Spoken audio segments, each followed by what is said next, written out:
Maligayang Pasko guys! So today, magka-unbox tayo nitong helmet galing sa Santa Rosa. Ito yung helmet ko na pinapintura sa Santa Rosa kay Well. Pakita ko dito yung page niya. Ayan. So ito yung Built Well Gringo ko na helmet, yung color black. Medyo marami na siyang banga, so pinapintura ko na. Tsaka gusto ko rin kasi ng ibang kulay. So, unwrap natin siya.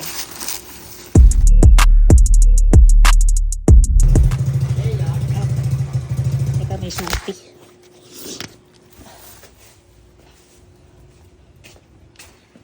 Thank you.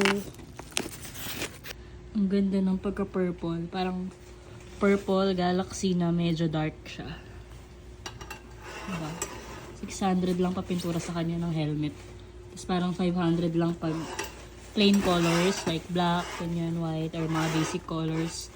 Ito kasi medyo maarte yung kulay niya. Diba? Ang ganda! So, linisin lang natin yung mga pinagtapan. Ayan.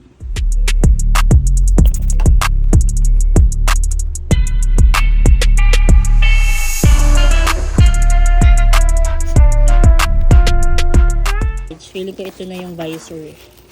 Yung bubble visor para sa mga helmet natin. Na may 3 snap visor clips.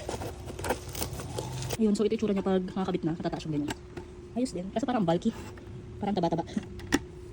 Para kayong may helmet pag nag-welding. Ganyan. Ito itsura niya pag yung luma kong visor nilagay. Angas pa rin, no?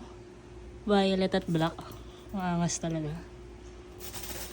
So, linisin muna natin siya with helmet disinfecting foam.